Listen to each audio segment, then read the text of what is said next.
आणि मराठा आरक्षणाच्या आंदोलनाबाबत उद्या निर्णायक बैठक घेणार असल्याचं मनोज जरांगे यांनी म्हटलं। उद्या समाजासमोर काही महत्त्वाच्या गोष्टी मांडणार आहोत असं जरांगे म्हणाले। सध्या सरकारमध्ये 3-3 राजे असल्यामुळे कुणालाच निर्णय घ्यायचा कळत नाहीये असं म्हणत जरांगेंनी सरकारवर टीका केली आहे।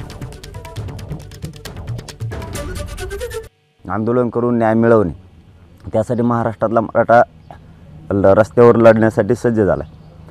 पण आजच्या या पत्रकार परिषदेच्या माध्यमातून माझी मराठा समाजाला विनंती आहे की आज राज्यभरात गावागावात होणारे रस्ता रोको हे फक्त तुम्ही शांततेत करायचे आणि एकच्या नंतर आज रस्ता रोकोचं रूपांतर आपण आपल्या गावात शहरात धरणे आंदोलनात रूपांतर करायचं। उद्यापासून रस्ता रोको होणार नाहीत, कारण उद्याच्याला आपली दुपारी 12 वाजता ते 1च्या दरम्यान 25 तारखेला उद्या आपली बैठक होणार आहे पुन्हा। शक्यतो तुम्ही सगळेच या, कारण उद्या मला महत्त्वाचं बोलायचं आणि शेवटचीच बैठक, निर्णायक बैठक घ्यायची आता उद्याची। पूर्वी उपोषण केलं तर राजाला दया यायची। हे राजे आहेत का कोण आहेत? 3-3 राजामुळे कोणत्याच राजाला कळा ना गादीवर मी एक कोणी कोणीच निर्णय घ्या ना, एक राजा व्हा ना कोणीतरी, तेव्हा जनता जगन ना।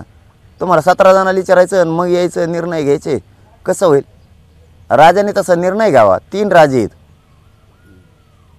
तसा निर्णय घ्यावा। 2 राजांना एका राजाला आडबी पडू नये। एखादा राजा निर्णय घेता असला तर दोन्ही राजांनी जरा साथ द्यावा।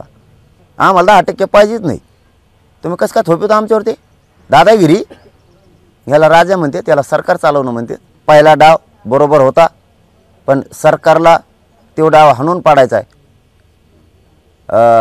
रडीचा डाव खेळून म्हणायचं रडून पडून, म्हणून आपण आपला डाव बदलेला आहे। फक्त हे मला हरायचं बघते, मी आता यांना हरतच नाही, आता तर हरतच नाही। एबीपी माझा, उघडा डोळे बघा नीट।